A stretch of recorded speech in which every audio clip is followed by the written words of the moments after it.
Action സിനിമകൾ, stunt സിനിമകൾ ഇഷ്ടപ്പെടുന്നൊരു സഹൃദയൻ. രാമായണം വായിച്ചു കേട്ട് ഭൂതപ്രേതാദികളിലുള്ള അന്ധവിശ്വാസം മാറ്റിയെടുത്ത ഒരു ബാല്യം, അമ്മയുമായി സവിശേഷമായ ഒരു അടുപ്പം പുലർത്തിയ മകൻ, കാർക്കശ്യത്തിന്റെ പുറന്തോടിന് പിന്നിൽ മറിഞ്ഞിരിക്കുന്ന ഭരിതപ്രിയനായ ഒരു ആസ്വാദകൻ.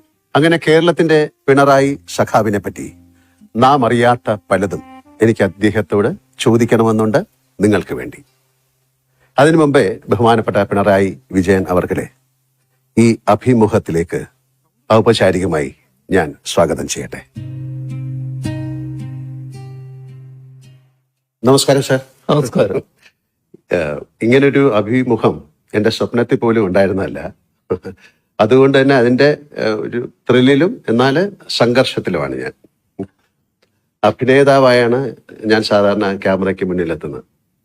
ഇപ്പോൾ അങ്ങേ അഭിമുഖം ചെയ്യുക എന്ന ദൗത്യവുമായി ക്യാമറയ്ക്ക് മുന്നിലിരിക്കുമ്പോൾ എനിക്കും അതേറെ പുതുമയുള്ള ഒരു അനുഭവമായി മാറുകയാണ്.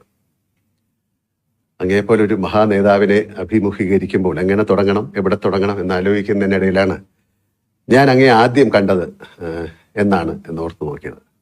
കേരളത്തിലെ ഏതൊരു സാധാരണക്കാരനെയും പോലെ വർഷങ്ങൾക്കിടെ നിരവധി തവണ ഞാൻ അങ്ങേ നേരിട്ടും അല്ലാതെയും കണ്ടിട്ടുള്ളത് കൊണ്ട് തന്നെ ആദ്യം കണ്ടത് എന്നാണെന്ന് സ്വാഭാവികമായി എനിക്ക് ഓർത്തെടുക്കാനായില്ല. എന്തായാലും ഒരു 30 വർഷത്തെ ബന്ധമെങ്കിലും ഉണ്ടാകും. പക്ഷെ അവസാനം കാണുന്നത് ഇപ്പോഴാണ്, അതെനിക്കറിയാം. സാർ, നമുക്ക് വളരെ ലഘുവായ രീതിയിൽ നമുക്ക് ഈ അഭിമുഖം അല്ലെങ്കിൽ അഭിമുഖ സംഭാഷണം തുടങ്ങാം. ഞാനൊരു പാട്ടിന്റെ 4 വരി പാടാം. അതിന്റെ പുറകിൽ ഒരു ഉദ്ദേശമുണ്ട്, അത് ഞാൻ പിന്നെ പറയാം. ഇത് ഞാൻ അങ്ങേക്ക് നൽകുന്ന ഒരു ആദരമാണ്. പാടട്ടെ?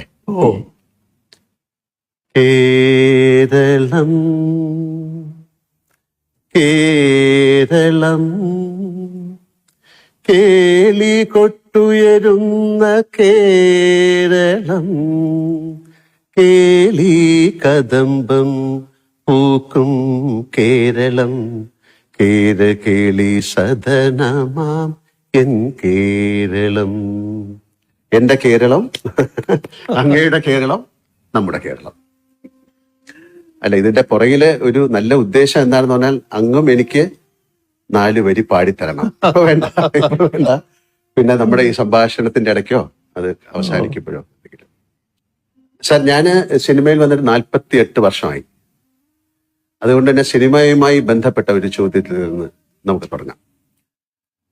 സാർ, ആദ്യമായി കണ്ട സിനിമ ഏതാണെന്ന് ഓർമ്മയുണ്ടോ? വളരെ ചെറുപ്പത്തിലുള്ളതായതുകൊണ്ട് അത്ര ഓർമ്മയില്ല. ഇല്ല. അത് നാട്ടിൽ വെച്ചായിരിക്കും കണ്ടത്.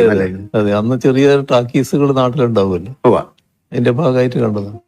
ഉത്തര കേരളത്തിലെ ഒരു നാട്ടിൻ പുറത്ത് ജനിച്ചു വളർന്ന ആളാണ് സാറ്. അപ്പൊ അതുകൊണ്ട് തന്നെ അങ്ങയുടെ കുട്ടിക്കാലം എങ്ങനെയായിരുന്നു? അങ്ങക്ക് സഹോദരന്മാരുണ്ടായിരുന്നോ? അതിനെക്കുറിച്ചൊന്നും. എനിക്ക് 2 സഹോദരന്മാരാണ് ഉണ്ടായത്. പക്ഷെ എൻ്റെ അമ്മ പ്രസവിച്ചത് 14ാമത്തെ കുട്ടിയാണ് ഞാൻ. ബാക്കിയുള്ളവരൊക്കെ മരണപ്പെട്ടു പോയിരുന്നു ചെറിയ പ്രായത്തിൽ തന്നെ. പിന്നെ 2 സഹോദരങ്ങൾ, മൂത്തവര് ഒക്കെ ഉണ്ടായിരുന്നു. അങ്ങനെ 3 പേരാണ് ഞങ്ങൾ ഉണ്ടായത്. അമ്മയും അച്ഛനും ഒക്കെ ഈശ്വര വിശ്വാസികളായിരുന്നോ? നാമമൊക്കെ ചൊല്ലാറ് പതിവുണ്ടായിരുന്നോ? ഈശ്വര വിശ്വാസികളും വലിയ തോതിലുള്ള ഈ അന്നത്തെ കാലത്ത് ഭൂതപ്രേത കാര്യങ്ങളൊക്കെ വലിയ തോതിലുള്ള കാലമാണ്. അതെ അതെ. അപ്പൊ അതിനൊക്കെ വല്ലാതെ വിശ്വസിക്കുന്ന കൂട്ടത്തിലായിരുന്നു. അതില് അമ്മയാണ് ഏറ്റവും കൂടുതൽ ഈ വിശ്വാസങ്ങൾ കൊണ്ട് നടന്നിരുന്നത്. അച്ഛനും വിശ്വാസി തന്നെയാണ്, പക്ഷെ അത്രത്തോളം ഉണ്ട് എന്ന് പറയാൻ പറ്റില്ല. കുട്ടിക്കാലത്ത് ഏറ്റവും സന്തോഷകരവും സങ്കടകരവുമായ ചില സാഹചര്യങ്ങൾ എല്ലാവർക്കും ഉണ്ടാവും, അങ്ങേക്കും ഉണ്ടായിട്ടുണ്ടാവും. അങ്ങനെയെങ്കിൽ അവയൊക്കെ അങ്ങയുടെ ജീവിതത്തെ എങ്ങനെയാണ് സ്വാധീനിച്ചിരിക്കുന്നത്? അതില് വലിയ തണലായിട്ട് അമ്മ തന്നെയാണ് ഉണ്ടായത് എല്ലാ കാര്യത്തിലും. സാധാരണ നിനക്ക് നല്ല കരുതലോടെ എന്നെ വളർത്തുന്നതിൽ അമ്മ പ്രധാന പങ്ക് വഹിച്ചിട്ടുണ്ട്. എൻ്റെ കുട്ടിക്കാലത്തിന് അന്നത്തെ കാലം എല്ലാവരും പഠിക്കുന്ന കാലമല്ലായിരുന്നു. പിന്നെ പഠനം തുടരണമെന്നും ആഗ്രഹിക്കുന്ന കാലമല്ല. ഒരു 5-ാം തരം ആവുമ്പോൾ പഠനം അവസാനിപ്പിക്കുക. അന്ന് നാട്ടിൽ ധാരാളം ഉള്ളത് ബീഡി കെട്ടാൻ, ബീഡി തൊഴിലിന് പോവാ. ബീഡി കെട്ടാൻ പോകും, കുട്ടികൾ പോയിട്ട് ബീഡി ഇങ്ങനെ കെട്ടിക്കൊടുക്കും, നൂല് കെട്ടി. അതിന് പിന്നെ ഈ ചെന്ന ആൾക്കാർ പറഞ്ഞു കുട്ടി പഠിക്കട്ടെ. അപ്പൊ അതറിഞ്ഞിട്ട് സ്കൂളിലെ പ്രധാന അധ്യാപകനും മാനേജറുമായിട്ടുള്ള അദ്ദേഹം അമ്മയോട് പറഞ്ഞു, അവനെ ഇപ്പം അതിനൊന്നും വിടരുത്, നിങ്ങൾ പഠിപ്പിക്കുക വേണം എന്ന് പറഞ്ഞു. അങ്ങനെയാണ് LP സ്കൂൾ കഴിഞ്ഞിട്ട് UP സ്കൂളിൽ ചേരുന്നു. UP സ്കൂളിൽ ചേർന്നപ്പോൾ ഒരു പ്രധാന കാര്യമുണ്ടായി. അവിടെ ഒരു മലയാളം അധ്യാപകൻ, മലയാളം വിദ്വാൻ, മുൻഷി എന്നാണ് നമ്മൾ സാധാരണ പറയുക, മുൻഷി മാഷ്. അദ്ദേഹം എന്നോടൊരു ദിവസം ചോദിച്ചു, നിന്റെ നക്ഷത്രത്താ? അന്ന് എനിക്കറിയാവുന്ന നക്ഷത്രം ഞാൻ പറഞ്ഞു കൊടുത്തു. ഇതായിരിക്കില്ല എന്ന് അദ്ദേഹം എന്നോട് പറയാണ്, നിന്റെ അമ്മയോട് വരാൻ പറയണമെന്ന്. അങ്ങനെ അമ്മ ചെന്നു. അപ്പോൾ അത് തന്നെ ഒരു നാട്ടിൽ വാർത്തയായി, മുൻഷി മാഷ് അമ്മയെ വിളിച്ചിരിക്കുന്നു എന്നൊരു വാർത്ത. അങ്ങനെ ചെന്നപ്പോൾ എപ്പോഴായിരുന്നു പ്രസവിച്ചത്, ഏതാ സമയം എന്നൊക്കെ ചോദിച്ചു. ആ കാലത്ത് വലിയ കൃത്യതയില്ല, ഉച്ചയ്ക്ക് ശേഷമാണ് എന്നത് മാത്രമേ അമ്മയ്ക്ക് കൃത്യമായിട്ട് പറയാൻ പറ്റുള്ളൂ. അപ്പൊ അദ്ദേഹം നോക്കുമ്പോൾ ഞാൻ ആദ്യം പറഞ്ഞ നക്ഷത്രം ഉച്ചയോടുകൂടി അവസാനിച്ചിരിക്കുന്നു, പിന്നെ പുതിയ നക്ഷത്രമാണ്. അപ്പൊ അദ്ദേഹം പറഞ്ഞു, ഇതാണ് ഇവന്റെ നക്ഷത്രം, ഞാൻ ജാതകം എഴുതിത്തരാന്ന് പറഞ്ഞു. അങ്ങനെ അദ്ദേഹം എഴുതുന്ന ജാതകം അമ്മയുടെ കയ്യിലുണ്ടായിരുന്നു ഒരു ദീർഘകാലം. എന്നിട്ട് അവിടുന്ന് പറഞ്ഞു, ഇവൻ എവിടെയാണോ തോക്കുന്നത് അവിടം വരെ പഠിപ്പിക്കണം, തോറ്റാൽ നിർത്തിക്കോളും എന്ന് പറഞ്ഞു. അങ്ങനെയാണ് പഠനം തുറന്നു പോകുന്നതിന് ഇടയാകുന്നത്. ESLC ഉണ്ടായിരുന്നു, 8-ാം തരത്തില് ESLC എന്ന് പറയുന്ന പബ്ലിക് എക്സാമിനേഷൻ. അതിൽ ഞങ്ങൾ 3 കുട്ടികളായിരുന്നു അവിടുന്ന് പാസ്സായത്. പഠനത്തിന് പിന്നെ മറ്റ് പിന്തുണയൊന്നുമില്ലല്ലോ, നമ്മൾ തന്നെ വായിക്കുന്നെങ്കിൽ വായിക്കുക എന്നുള്ളതേ ഉള്ളൂ. വീട്ടിൽ സഹായമില്ല, അയൽവക്കങ്ങളിലും സഹായം കിട്ടാനില്ല. കാരണം ആരും അങ്ങനെ പഠനവുമായിട്ട് ബന്ധപ്പെട്ടവർ ഇന്നത്തെ സമൂഹത്തിനെ പോലെയല്ല. അപ്പൊ അതിലൊക്കെ പക്ഷെ വലിയ സ്നേഹസമ്പന്നരാണ് എല്ലാവരും, എല്ലാ കാര്യങ്ങളിലും നല്ല സ്നേഹമാണ്. അതാണ് അതിന്റെ ഒരവസ്ഥ. സാറ് വളരെ അടുത്ത കൂട്ടുകാരുണ്ടായിരുന്നിരിക്കാം.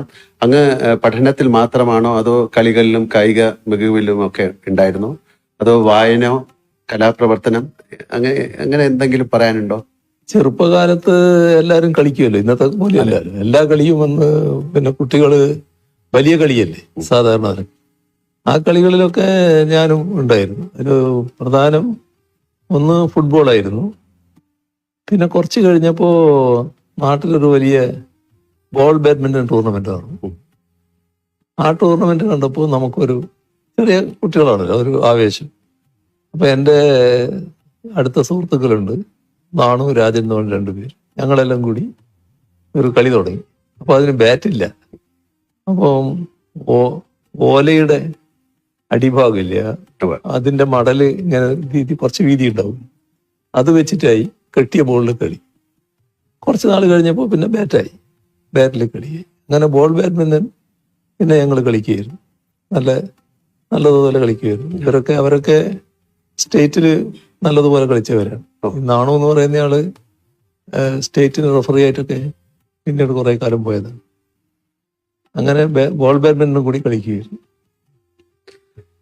രാഷ്ട്രീയത്തിന് പുറത്ത് അങ്ങേക്ക് വലിയൊരു സൗഹൃദ വലയമുണ്ടല്ലോ. അടുത്തിരുന്ന തമാശ പറയാൻ സ്വാതന്ത്ര്യമുള്ള സുഹൃത്തുക്കളുണ്ടോ? അവരോടൊപ്പം സമയം ചെലവഴിക്കാൻ അങ്ങേക്ക് സാധിക്കാറുണ്ടോ? ഇപ്പൊ അതിന് കുറെ വിഷമമുണ്ട്. എന്നാലും എൻ്റെ പഴയകാല സുഹൃത്തുക്കൾ ഇപ്പോഴും സുഹൃത്തുക്കളായിട്ട് നിൽക്കുന്നുണ്ട്. അവര് എപ്പോഴും കാണും, പിന്നെ മിക്കവാറും ചെല്ലുമ്പോൾ എൻ്റെ കൂടെ ഉണ്ടാവും. അങ്ങനെയൊക്കെയാണ്. അവര് ചിലരെല്ലാം അന്ന് പോയി, എന്നാലും ഉള്ളവര് ഇപ്പോഴും ഉണ്ട് നല്ല നിലക്ക്. ഒരു നടൻ അല്ലെങ്കിൽ ഞാൻ താരസംഘടനയുടെ ഭാരവാഹിയായിരുന്നു. അങ്ങനെ നിലകളിൽ അങ്ങേ പലതവണ ഞാൻ അടുത്ത് ഇടപഴകാനുള്ള ഭാഗ്യം എനിക്കുണ്ടായിട്ടുണ്ട്. അപ്പൊ എല്ലാം ഞാൻ ശ്രദ്ധിച്ചിട്ടുള്ള ഒരു കാര്യം, ഏതാണ്ട് സാറിന് 30 വർഷം മുമ്പായിരിക്കാം കാണുന്നത്. അന്നും ഇന്നും അങ്ങയുടെ പെരുമാറ്റത്തിലോ രൂപഭാവാദികളിലോ യാതൊരു മാറ്റവും ഉണ്ടായിട്ടില്ല.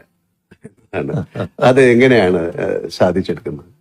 കാര്യം ഒരുപക്ഷെ അങ്ങ് പാർട്ടി പ്രവർത്തകനായിരിക്കുമ്പോഴും അല്ലെങ്കിൽ മന്ത്രിയായതും പിന്നെ മുഖ്യമന്ത്രി ആയിരിക്കുമ്പോഴെല്ലാം അങ്ങയുടെ ഇടപെടൽ ഒരുപോലെ തന്നെയാണ്. നല്ല ഒരു കരുതലുള്ളത് പോലെ ഞങ്ങൾക്ക് ഫീൽ ചെയ്യും. സാധാരണ മനുഷ്യരുടെ കാലം ചെല്ലുമ്പോൾ അവരുടെ പദവികൾക്കും വളർച്ചയ്ക്കും ഒത്ത് പല മാറ്റങ്ങളും കാണാറുണ്ട്. പക്ഷെ അങ്ങയിൽ ഞാൻ ഇതൊന്നും കണ്ടിട്ടില്ല എന്നുള്ളത് വളരെ സത്യമായ ഒരു കാര്യമാണ്. ഒന്ന് നമ്മൾ കാണുന്നത്, നമ്മൾ ഏത് സ്ഥാനത്തിരിക്കുന്നതായാലും അതൊരു പ്രത്യേക നിയോഗത്തിന്റെ ഭാഗമാണെന്ന് കാണേണ്ടതേ ഉള്ളൂ. എപ്പോഴും അവിടുന്ന് മാറേണ്ടതായിട്ട് വരാം. ആ ഒരു ധാരണ നമ്മുടെ ഉള്ളിലുണ്ടാവണം. ആ മാറ്റത്തെ പൂർണ്ണമായിട്ട് ഉൾക്കൊള്ളാൻ നമുക്ക് സാധിക്കണം. അന്ന് ഇപ്പോ മാറണം എന്ന് പറഞ്ഞാൽ ആ മാറുമ്പോൾ ഒരു പ്രയാസവും ഉണ്ടാകരുത്. അതാണ് നമുക്ക് ഏറ്റവും പ്രധാനം.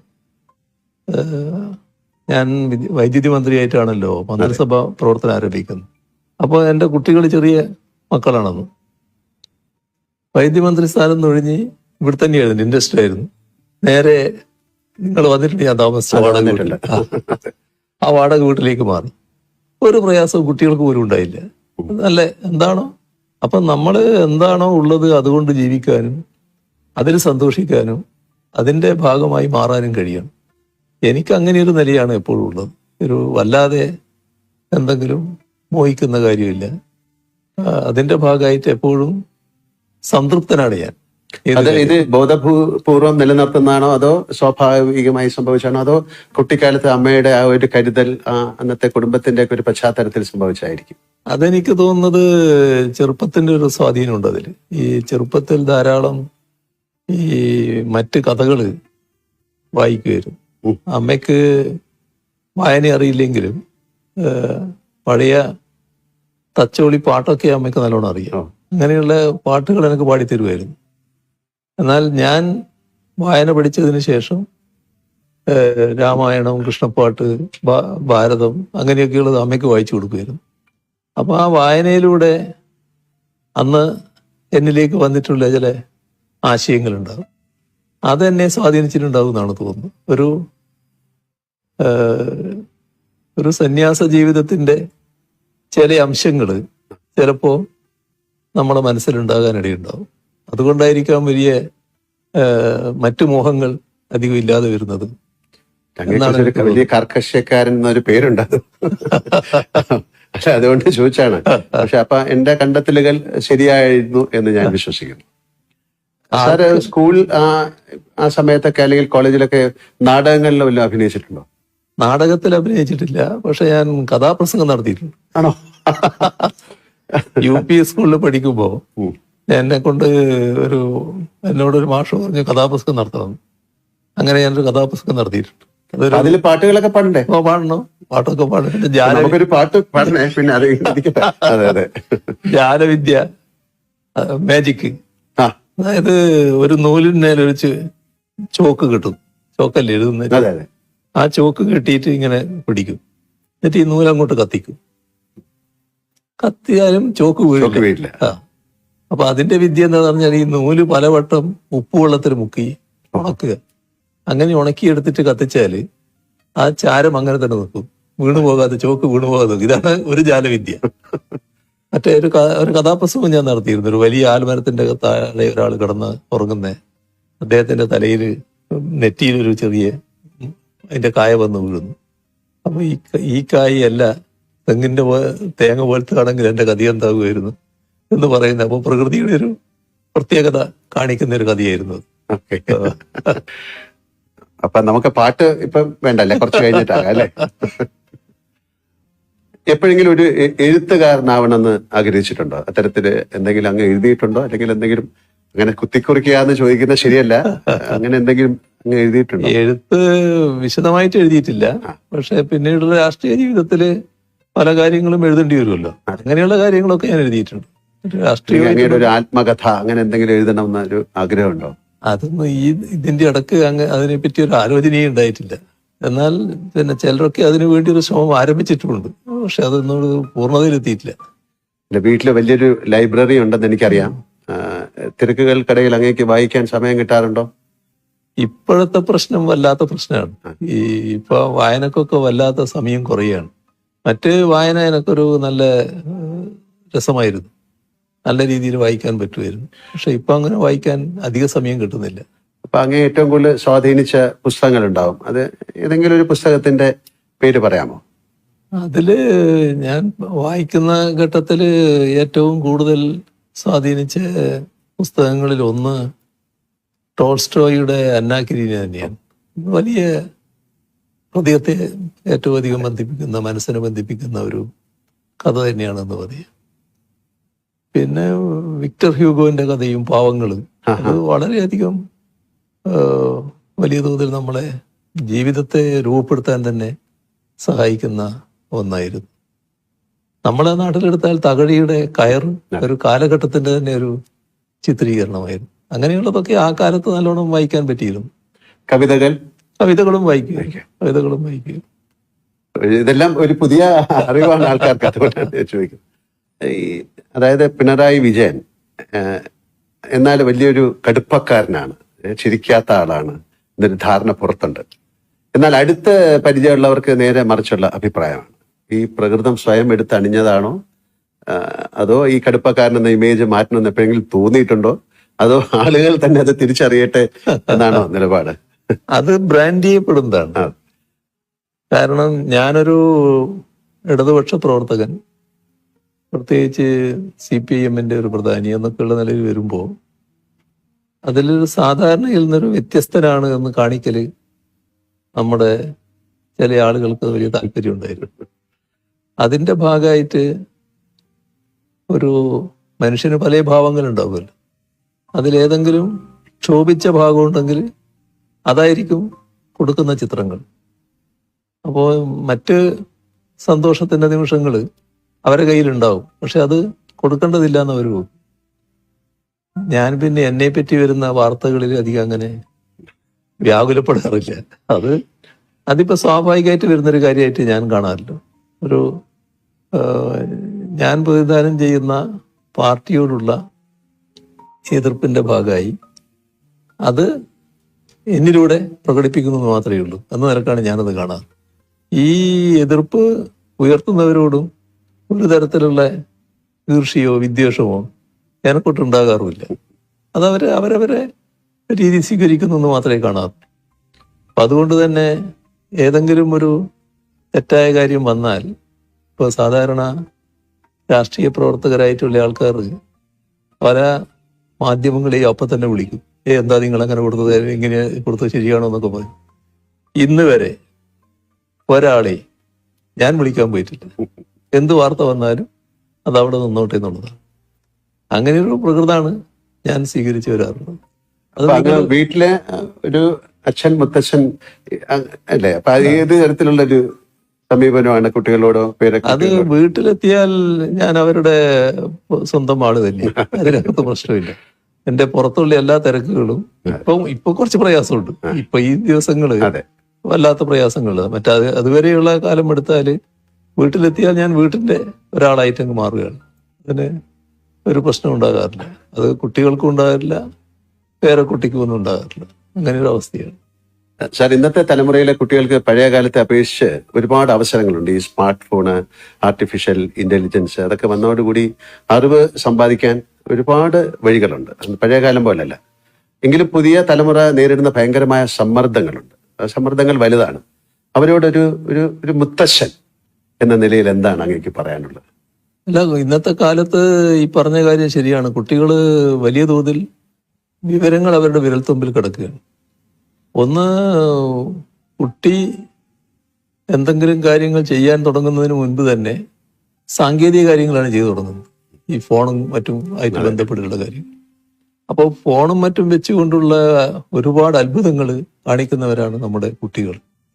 പക്ഷെ അതില് ആ ലോകം വളരെ വലുതാണ്. എന്നാൽ അതിനകത്തുള്ള ചതിക്കുഴികളുണ്ട്. ആ ചതിക്കുഴികൾ തിരിച്ചറിയാൻ പറ്റണം.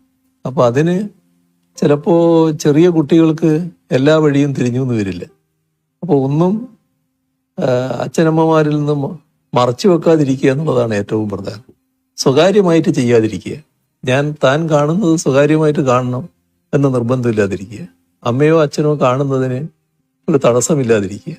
അങ്ങനെ ഒരു നില വന്നാൽ കുട്ടിക്ക് തന്നെ എന്താണ് കാണാവുന്നത് കാണാത്തത് എന്നതിനെ പറ്റിയൊരു ധാരണയുണ്ടാക്കാൻ ഇടയാകും.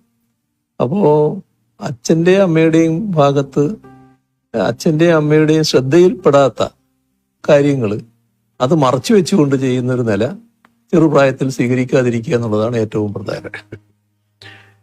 ഇപ്പൊ അങ്ങയെ കാണാൻ വരുന്നവരെ സ്വീകരിക്കുന്നതിലും അവർക്ക് ഭക്ഷണം നൽകുന്നതിലും അങ്ങ് കാട്ടുന്ന വലിയ ആതിഥേയ മര്യാദ ഞാൻ പലപ്പോഴും കണ്ടിട്ടുണ്ട്. അത് മാതൃകയാക്കാൻ ഞാൻ പലരോടും പറഞ്ഞിട്ടുണ്ട്. ഈ ഒരു ശീലം അമ്മയിൽ നിന്നാണോ കിട്ടിയത്, അല്ലെങ്കിൽ കുടുംബ പശ്ചാത്തലത്തിൽ നിന്നാണോ കിട്ടിയത്? അത് അമ്മയുടെ കയ്യിൽ നിന്ന് തന്നെയായിരിക്കണം അത് കിട്ടിയത്. കാരണം ഞങ്ങള് കുട്ടികള് കോളേജിലൊക്കെ പഠിക്കുമ്പോൾ പിന്നെ ചില സുഹൃത്തുക്കളോട് കൂടി വീട്ടിൽ ചെന്നാല് വലിയ തോതിൽ സൗകര്യങ്ങളൊന്നും വീട്ടിലൊന്നും ഉണ്ടാവില്ല. പക്ഷെ ഉള്ളത് വെച്ച് പെട്ടെന്ന് തന്നെ അമ്മ അവർക്ക് എന്തെങ്കിലും കൊടുത്തിരിക്കും, വളരെ പെട്ടെന്ന് കാര്യങ്ങൾ ഉണ്ടാക്കിയിട്ട്. അങ്ങനെ ഒരു രീതി ചെറുപ്പത്തിലേ കണ്ടുവന്നിട്ടുണ്ട്. അതിന്റെ ഒരു ഭാഗമായിരിക്കാന്നാ തോന്നുന്നു. അങ്ങേക്ക് പാചകം ഇഷ്ടമാണോ? ജീവിതത്തിൽ എപ്പോഴെങ്കിലും അങ്ങ് അടുക്കളയിൽ കയറിയിട്ടുണ്ട്? പാചകം ഒരു കലയാണ്. ആ കലയിൽ ഞാൻ അത്ര വിദഗ്ധനല്ല. പക്ഷെ ഇടയ്ക്ക് ഞാൻ ചായ ഉണ്ടാക്കുമായിരുന്നു നേരത്തെ, ചായ കുടിക്കുന്ന കാലത്ത്. അത് ശീലിച്ചിരുന്നു. മറ്റേ അതിനപ്പുറത്ത് ഇല്ല, ഒന്നിലേക്ക് കടക്കാൻ എനിക്ക് ധൈര്യം കിട്ടിയിട്ടില്ല. അപ്പൊ അങ്ങനെയാണെങ്കിൽ അങ്ങയുടെ പ്രിയപ്പെട്ട ഒരു ഭക്ഷണം എന്താണ്? ഞാൻ സാധാരണ പിന്നെ ഏത് ഭക്ഷണവും കഴിക്കുന്ന കൂട്ടത്തിലാണ്. പക്ഷെ ഇപ്പൊ അടുത്ത കാലത്തായിട്ട് ചില നിയന്ത്രണങ്ങൾ ഞാൻ തന്നെ വെക്കാറുണ്ട്. ഇന്ന് ചിലതേ കഴിക്കൂ, ചിലത് കഴിക്കില്ല എന്നൊക്കെ ഉള്ളത്. എന്നാൽ ഒരു ഭക്ഷണത്തോടും അപ്രിയമില്ല, ഒന്നും മാറ്റി നിർത്താറില്ല. എല്ലാം കഴിക്കുന്ന ഒരു പൂർണ്ണക്കാരനാണ് ഞാൻ. ഈ ചിലപ്പോൾ ഭാര്യ അല്ലെങ്കിൽ അമ്മ അങ്ങനെ ആരെങ്കിലും ഉണ്ടാക്കുന്ന ഭക്ഷണത്തോടായിരിക്കും കൂടുതൽ താല്പര്യം. അങ്ങനെയൊക്കെ അങ്ങനെ ഉണ്ടോ? എനിക്ക് തീർച്ചയായും അതാണ്. വീട്ടിലെ ഭക്ഷണമാണ് എനിക്ക് ഏറ്റവും താല്പര്യം. അതിന്റെ പ്രശ്നം എന്താ വെച്ചാൽ, വീട്ടിൽ നിന്ന് പുറത്തിറങ്ങി ഭക്ഷണം കഴിക്കുമ്പോൾ പലപ്പോഴും വീട്ടിലെ ഭക്ഷണത്തെ പറ്റി താരതമ്യപ്പെടുത്തി പോകും. അതെപ്പോഴും എനിക്ക് താല്പര്യം വീട്ടിലെ ഭക്ഷണം തന്നെയാണ്. അമ്മയെ പറ്റി നമ്മൾ ഒരുപാട് സംസാരിച്ചു. അമ്മ എന്നത് ഒരു കൺകണ്ട ദൈവമാണ്. അങ്ങയുടെ അമ്മയെ പറ്റി, ആ ആത്മബന്ധത്തെ പറ്റി അങ്ങേക്ക് എന്തെങ്കിലും കൂടുതൽ പറയാനുണ്ടോ? അമ്മയുടെ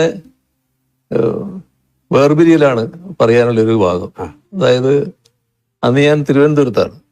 തിരുവനന്തപുരത്ത് പാർട്ടി സെക്രട്ടേറിയറ്റ് മെമ്പറായിട്ട് ഫുള്ളായിട്ട് ഇവിടെ നിൽക്കുന്ന സമയം. അപ്പൊ ഒരു ദിവസം, എല്ലാ ദിവസവും വീട്ടിൽ നിന്ന് സംസാരിക്കും. ഒരു ദിവസം ഭാര്യ വിളിച്ചപ്പോ ചെറിയ സംസാരത്തിലൊരു വ്യത്യാസം പോലെ തോന്നി. അത് അമ്മയുടെ പിന്നെ ആരോഗ്യസ്ഥിതി പറയായിരുന്നു. നല്ല അവശത ഉണ്ടായിരുന്നു അപ്പൊ. മറ്റൊന്നും പറഞ്ഞില്ല, പക്ഷെ എനിക്ക് തോന്നി എന്തോ ഒരു പ്രശ്നമുണ്ട്. അപ്പോൾ ആ കാലത്ത് ചടയം ഗോവിന്ദനാണ് സെക്രട്ടറി. അപ്പൊ ഞാൻ പറഞ്ഞ് എന്തോ ഒരു പ്രശ്നമുണ്ടെന്ന് തോന്നുന്നു, ഞാനൊന്ന് പോയിട്ട് വരാമെന്ന് പറഞ്ഞു. അങ്ങനെ വൈകുന്നേരം വീട്ടിലേക്ക് പോയി. രാവിലെ എവിടെ എത്തി, വീട്ടിലെത്തി. അപ്പോൾ അമ്മ അവിടെ കിടന്നിട്ടുണ്ട്. അവിടെ നിന്ന് എഴുന്നേറ്റിരുത്തി എൻ്റെ ദേഹത്തിങ്ങനെ ചാരിയിരുന്ന് ലേശം വെള്ളം കൊടുത്തു. ആ വെള്ളം കുടിച്ചു. അവിടെ കഴിഞ്ഞു. വേണ്ടി അതെ. അപ്പൊ അതാണ് അതിന്റെ പ്രത്യേകത. അത് കഴിഞ്ഞിട്ട് എനിക്കറിയാം അമ്മ ഏത് നിമിഷവും മരണപ്പെടും എന്നൊക്കെ നമുക്കറിയാലോ. പക്ഷെ ഞാനും വൈഫും മാത്രമേ ആ സമയത്തുള്ളൂ, മറ്റാരും ഇല്ല. അപ്പൊ ഞാൻ പുറത്തിറങ്ങിയിട്ട് ആളോട് പറയണല്ലോ. പുറത്തിറങ്ങി ഒരാൾ മുമ്പിൽ വന്ന് വിട്ടു, ഒരു നാണു എന്ന് പറയുന്നതാണ്.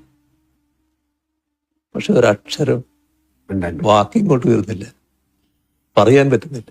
അപ്പൊ അദ്ദേഹത്തിന് മനസ്സിലായി അതങ്ങനെ ഒരു എന്തായിരുന്നു.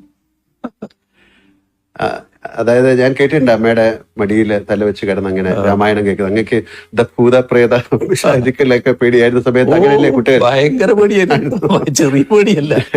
അപ്പൊ ഇതെല്ലാം കേട്ട് കഴിഞ്ഞ് അങ്ങക്ക് ഒരു ആന്തരികമായ ഒരു ആത്മീയ വശം ഉണ്ടായിട്ടുണ്ടോ? ഈ നേരത്തെ പറഞ്ഞു, എന്നാലും ഒരു സന്യാസം എന്ന് പറഞ്ഞ പോലെ അങ്ങക്ക് ഒരു ആന്തരികമായ ഒരു ആത്മീയ വശമുണ്ടെന്ന് വളരെ വിശ്വസിക്കുന്ന ഒരാളാണ് ഞാൻ. അതായത് ഇതിനെപ്പറ്റി പറയാറ് സാധാരണ നിസ്സാരമായുള്ള സംസാര സാഗരം എന്നാണ്.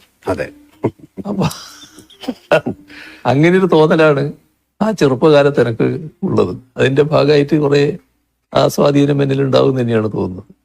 പക്ഷെ ഭൂതപ്രേത പിശാചുക്കളെ പറ്റി ഭയങ്കര വിശ്വാസമായിരുന്നു. ആ സമയത്ത് ലൈറ്റോ അങ്ങനെയൊന്നും അധികം ലൈറ്റ് ഇല്ലല്ലോ. പിന്നെ എന്റെ വീട്ടില് ഇലക്ട്രിസിറ്റി വരുന്നത് തന്നെ പിന്നെ ഞാൻ MLA ആയിരിക്കുമ്പോൾ പോലും ഇല്ല. ഓ, അത് ശരി. ആ, അങ്ങനെ ഒരു കാലാണത്. അങ്ങനെ ഒരു അവസ്ഥയാണ്. രാത്രി ആയാൽ പിന്നെ ഇരുടല്ലേ എല്ലാ സ്ഥലത്തും.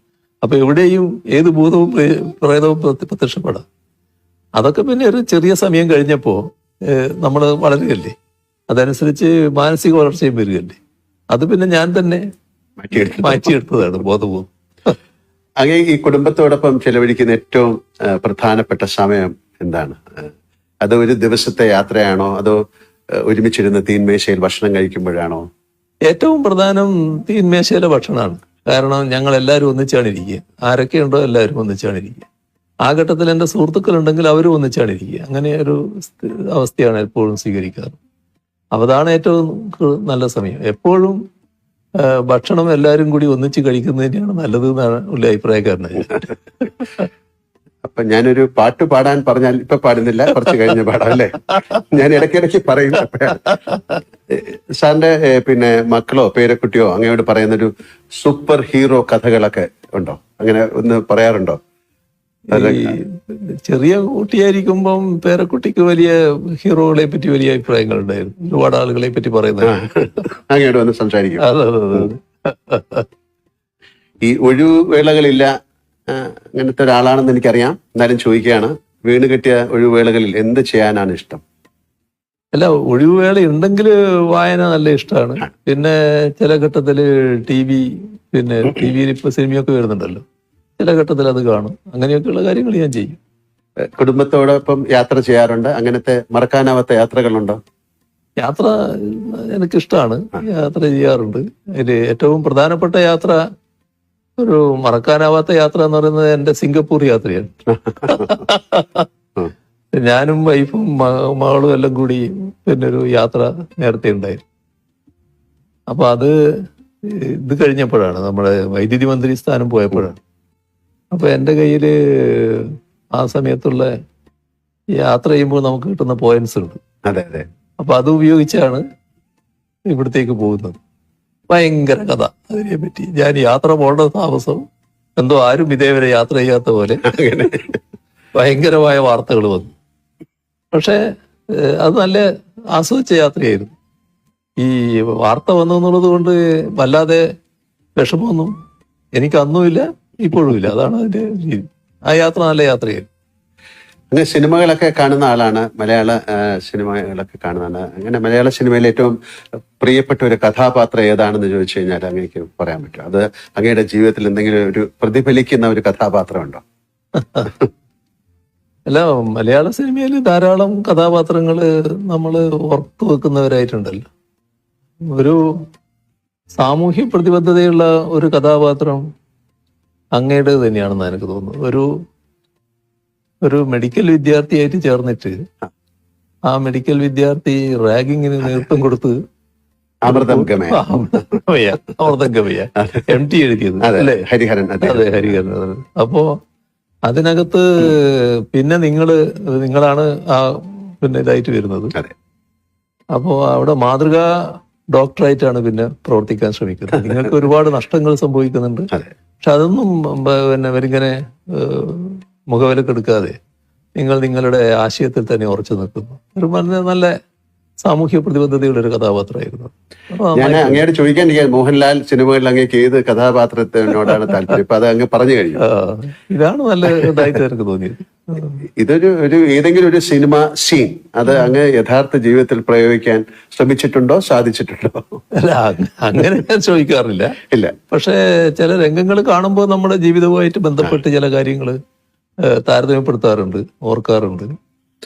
ഇതൊരു ഒരു സിനിമയിൽ അഭിനയിക്കാൻ അങ്ങേക്ക് ഒരു ക്ഷണം വന്നാല് എന്ത് തരത്തിലുള്ള റോളുകൾ ചെയ്യാനായിരിക്കും ഇഷ്ടം? അല്ല, അതിന്റെ കാലം കഴിഞ്ഞല്ലേ. ഇനിയിപ്പോ അതിന്റെ കാലം കഴിഞ്ഞല്ലോ. അത് ഇതിനു മുമ്പായി കുറച്ചുകൂടെ മുമ്പായിരുന്നെങ്കിൽ ചിലപ്പോ ഇപ്പൊ ആകെ പറ്റുന്ന റോളൊന്നല്ലേ ഉള്ളൂ. പ്രായമുള്ള ഒരാളുടെ റോൾ അതല്ലേ പറ്റും. അതായത് ഇപ്പൊ ഞാൻ എന്നോട് അല്ലെങ്കിൽ മമ്മൂട്ടിക്ക, കമലഹാസനോടൊക്കെ അങ്ങേക്ക് നല്ല സൗഹൃദമാണ്.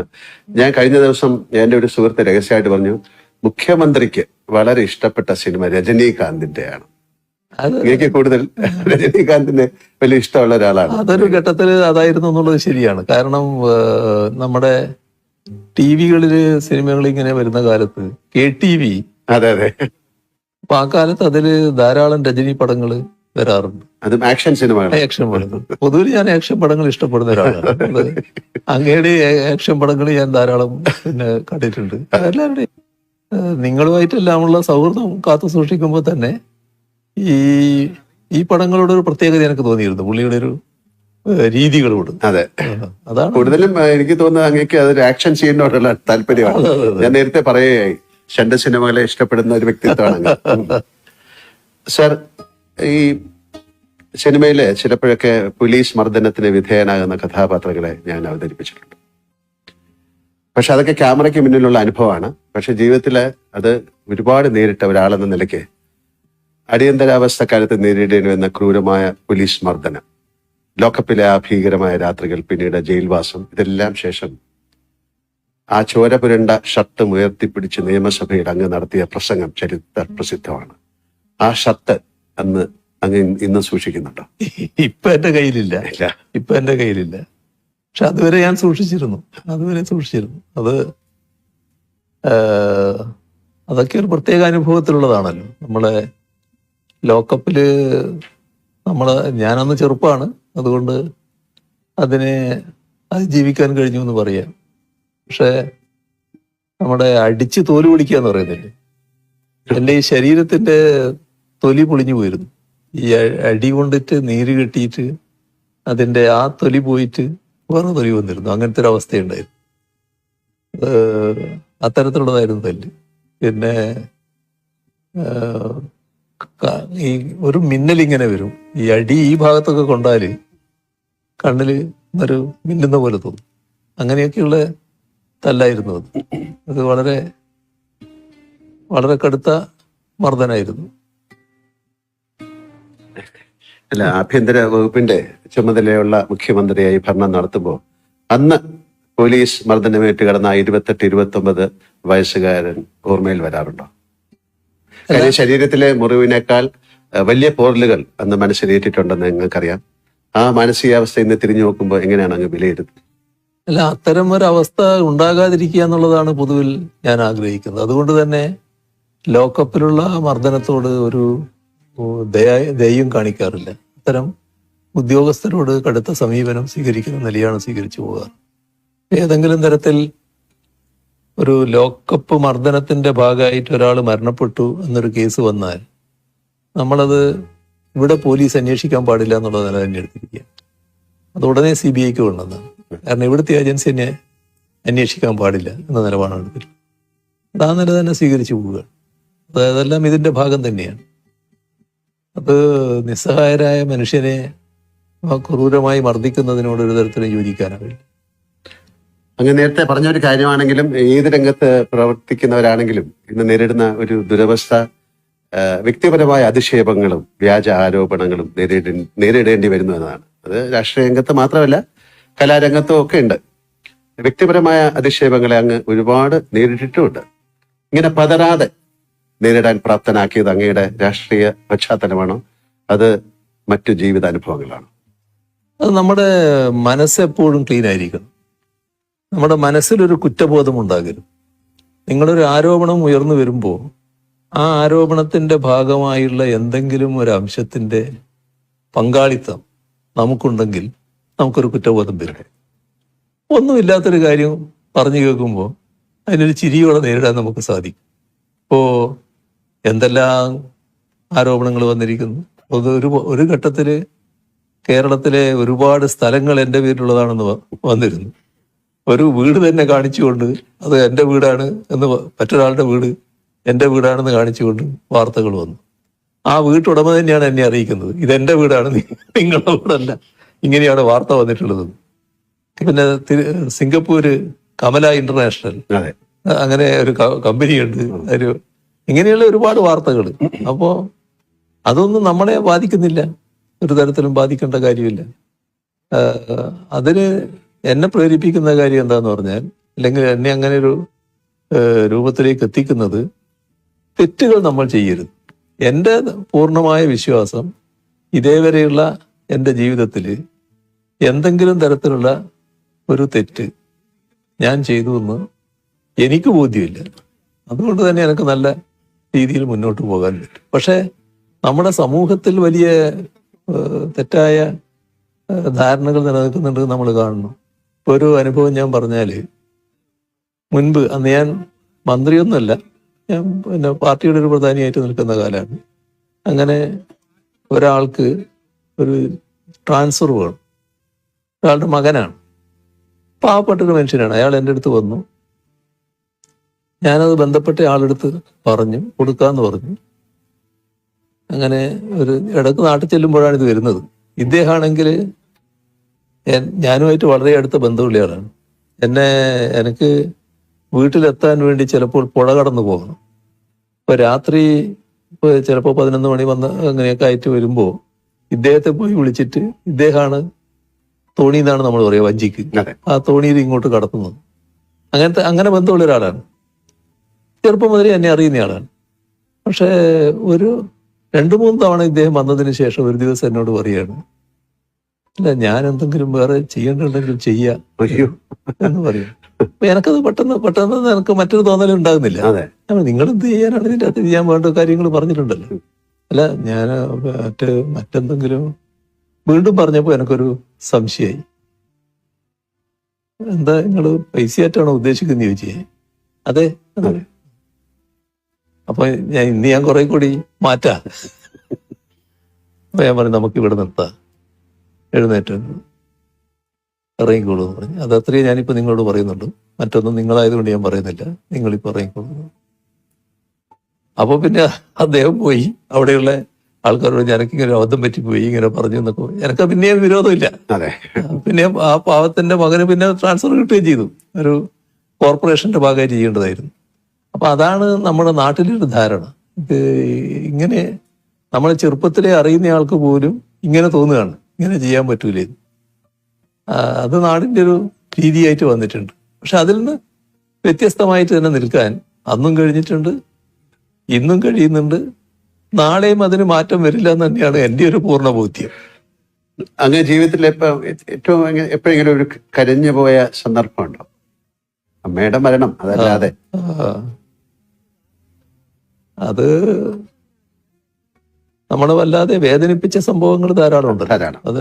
അത് വേദനിപ്പിച്ച ധാരാളം സംഭവങ്ങളുണ്ട്. ഇപ്പോ ഏറ്റവും അധികം വിഷമം തോന്നുന്നത് നമ്മുടെ ഒന്നിച്ചുള്ളവരും നമ്മളെ വിട്ടുപിരിയുമ്പോൾ, നമുക്ക് ശേഷം വിട്ടുപിരിയേണ്ടവരാണെന്ന് കരുതുന്നവർ വിട്ടുപിരിയുമ്പോൾ ഒക്കെ ഉണ്ടാകുന്ന പ്രയാസങ്ങളുണ്ട്. അതിപ്പോ പരസ്യമായിട്ട് തന്നെ പ്രകടമായതാണ്. കോടിയേരി ബാലകൃഷ്ണന്റെ ആ അനുശോചന യോഗത്തിൽ സംസാരിക്കാൻ, ആ സംസാരം പൂർത്തിയാക്കാൻ എനിക്ക് കഴിഞ്ഞില്ല. അത് സ്വാഭാവികമായിട്ട് വരുന്ന ഒന്നാണ്. അങ്ങനെയുള്ള ചില ഘട്ടങ്ങൾ ഉണ്ടായിട്ടുണ്ട്. അങ്ങേക്ക് ജീവിതത്തിൽ എന്തിനെങ്കിലും ഭയമുണ്ടോ? ഭയം എന്നത് ആ തരത്തിലില്ല. പക്ഷെ പൊതുവിൽ ഞാൻ പാർട്ടിക്ക് കീഴ്പ്പെട്ടു പോകുന്ന ഒരാളാണ്. പാർട്ടി ആഗ്രഹിക്കുന്ന പൊതുവായ നിലപാടുകളുണ്ട്. ആ നിലപാടുകളിൽ അണുകിട വ്യത്യാസം വരരുതെന്ന് ചിന്തിക്കുന്ന ഒരാളാണ് ഞാൻ. അതിനെ ഭയന്ന് ഞാൻ ജീവിക്കുകയാണ്. അങ്ങനെയൊരു ഭയമുണ്ട് എന്ന് വേണമെങ്കിൽ പറയാം. മറ്റ് തരത്തിലുള്ള ഭയം എന്നെ അധികം ബാധിക്കാറില്ല. ജീവിതത്തിലെ എന്തിന്റെയെങ്കിലും പേരിൽ അങ്ങ് പശ്ചാത്തപിച്ചിട്ടുണ്ടോ? പശ്ചാത്തപിക്കേണ്ടി വന്നിട്ടുള്ളൊരു ഘട്ടം പറഞ്ഞാല്, എൻ്റെ ഒരു കോളേജ് പഠനകാലത്ത് ഒരു സുഹൃത്തുണ്ടായിരുന്നു, നല്ല അടുത്ത സുഹൃത്താണ്. അപ്പൊ ആ വിദ്വാൻ നല്ല വലിയ കാശുള്ള ആളാണ്, സായിപ്പിന്റെ മകനായിട്ടുള്ള ആളാണ്. അതിന്റെ ഭാഗമായിട്ട് തന്നെ കാശ് ധാരാളമുണ്ട്. അന്ന് ഈ ട്രൗസറിന്റെ പോക്കറ്റിൽ നിന്ന് 100 നോട്ടുകൾ എടുക്കുന്ന ഒരു വിദ്വാനാണ്. അങ്ങനെ കാശുണ്ടാകുന്ന ഒരു വിദ്വാൻ. പക്ഷെ എന്നെ വലിയ കാര്യമായിരുന്നു, വളരെ അടുത്ത ബന്ധത്തിലായിരുന്നു. മദ്യപാനത്തിലേക്ക് നീങ്ങി പുള്ളി. അപ്പൊ ഞാനന്ന് ഒരു വിദ്യാർത്ഥി പ്രവർത്തകനും ഒക്കെ ആയിട്ട് മാറിയിട്ടുള്ള കാലമാണ്.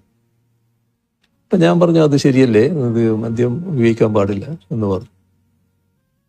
പക്ഷെ അത് വല്ലാതെ പരിധി വിട്ട് ഉപയോഗിക്കുന്നവരോട്. അപ്പൊ പിന്നെ ഞാൻ ആ ബന്ധം അങ്ങ് വിച്ഛേദിച്ചു.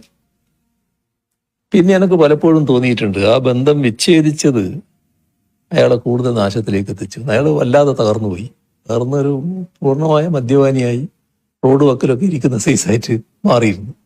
അപ്പൊ അത് പിന്നെ എന്നെ ഒരു കുറ്റബോധത്തിലേക്ക് നയിച്ചിരുന്നു. അത് അന്ന് ഞാൻ അങ്ങനെ വിട്ടിരുന്നില്ലെങ്കിൽ ഞാനുമായിട്ടുള്ള അടുപ്പം തുറന്നിരുന്നുവെങ്കിൽ അയാൾ മദ്യപിക്കുമായിരുന്നു. പക്ഷെ ഇതുപോലൊരു മദ്യപാനിയായിട്ട് മാറില്ലായിരുന്നു എന്നാണ് എൻ്റെ ഒരു തോന്നൽ. അതാണ് എനിക്കൊരു കുറ്റബോധം തോന്നിയ ഒരു കാര്യം. മറ്റൊന്ന് കാര്യങ്ങൾ അങ്ങനെ തോന്നിയിട്ടില്ല. അപ്പൊ അങ്ങയുടെ ദൗർബല്യം എന്താണ് എന്ന് ഞാൻ ചോദിച്ചാൽ എന്തായിരിക്കും ഒരു ഉത്തരം?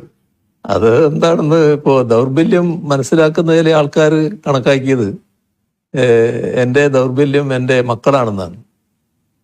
അങ്ങനെ ഒരു ദിവസം രാവിലെ എൻ്റെ ഒരു കോളേജ് കാലത്തുള്ള ഒരാള് രാഷ്ട്രീയമായിട്ട് വിരുദ്ധചേരിയിലാണ്. രാവിലെ എൻ്റെ വീട്ടിൽ വരിക. എതിർചേരിയിലാണ്, ഭയങ്കര എതിരാടിയാണ്. രാവിലെ വീട്ടിൽ വരിക. എന്താ പേര് ഞാൻ പറയുന്നില്ല, എന്താന്ന് ചോദിച്ചപ്പോ ഇരിക്കും പറഞ്ഞു. അല്ല, ഞാനൊരു കാര്യം പറയാൻ വന്നതാണ്. പറഞ്ഞു നിങ്ങളെ നല്ല വിജയന്റെ എന്നാണ്. വിജയന്റെ മക്കളെ നേരെ ഒരു നോട്ട് കൊടുത്തിട്ടുണ്ട്. ആളെ പേര് പറയുന്നുണ്ട്. അത് തട്ടിക്കൊണ്ടുപോകാനാണ്. ഇയാളുടെ പ്രധാന സുഹൃത്താണ് ഈ ചെയ്യുന്നത്. ഈ പ്രധാന സുഹൃത്താണ് ഇത് പ്ലാൻ ഇട്ടിട്ടത്. അപ്പൊ ആ സുഹൃത്തിനോട് ഇയാൾ പറഞ്ഞു, പിന്നെ അതും ചെയ്യാൻ പാടില്ല, അതൊക്കെ പിന്നെ നാട് കത്തും, അന്ന് അങ്ങനെ ഒരു വഴിക്ക് പോകരുത് എന്നൊക്കെ പറഞ്ഞു. പക്ഷേ അവനായതുകൊണ്ട് എനിക്ക് ഉറപ്പില്ല, ചിലപ്പോൾ നടന്നേക്കാം. അപ്പോൾ ഞാൻ ചിരിച്ചു. അല്ല, നിങ്ങൾ ചിരിക്കുക ചെയ്യാന്ന് എനിക്കറിയാം, എന്നാലും ഇത് ശ്രദ്ധിക്കേണ്ട ഒരു കാര്യമാണ്. എന്ത് ശ്രദ്ധിക്കാനാണ്? ഞാൻ എന്ത് ശ്രദ്ധിക്കും? ഭാര്യയോട് പറയാൻ പറ്റും? പറഞ്ഞാൽ പിന്നെ പിന്നെയുള്ള അവസ്ഥ എന്താണ്? ഈ കുട്ടികളോട് പറയാൻ പറ്റും? അത് പിന്നെ വരുന്നിടത്ത് കാണാൻ നോക്കല് മാത്രമേ പറ്റൂ. അപ്പോ ദൗർബല്യം എന്നുള്ളത് മറ്റുള്ളവരാണല്ലോ വിലയിരുത്തുന്നത്. അങ്ങനെ കണ്ടത് കുട്ടികളാണ് ദൗർബല്യം എന്നുള്ള മട്ടിലാണ്. സംഭവ ബഹുലമായ ജീവിതമാണ് അങ്ങ് കടന്നു പോകുന്നത്. എപ്പോഴെങ്കിലും തളർന്നു പോയ നിമിഷങ്ങൾ ഉണ്ടായിട്ടുണ്ടോ? ഒരു ഘട്ടത്തിലും അങ്ങനെ തളർന്നു പോയിട്ടില്ല. കാരണം തളരാൻ വേണ്ടിയുള്ള തളർത്താൻ വേണ്ടിയുള്ള ഒരുപാട് ശ്രമങ്ങൾ ഉണ്ടായിട്ടുണ്ടെങ്കിലും ആ ഘട്ടത്തിലൊക്കെ എൻ്റെ വിശ്വാസം പാർട്ടിയിലാണല്ലോ. പാർട്ടിയോടാണല്ലോ എൻ്റെ ഏറ്റവും വലിയ കൂറ്. അപ്പോൾ പാർട്ടിയുടെ ഭാഗമായിട്ടാണ് ഞാൻ നിൽക്കുന്നത് എന്നുള്ളത് ഒരു കരുത്തോടെ നിൽക്കാൻ എന്നെ പ്രേരിപ്പിച്ചിട്ടുണ്ട്.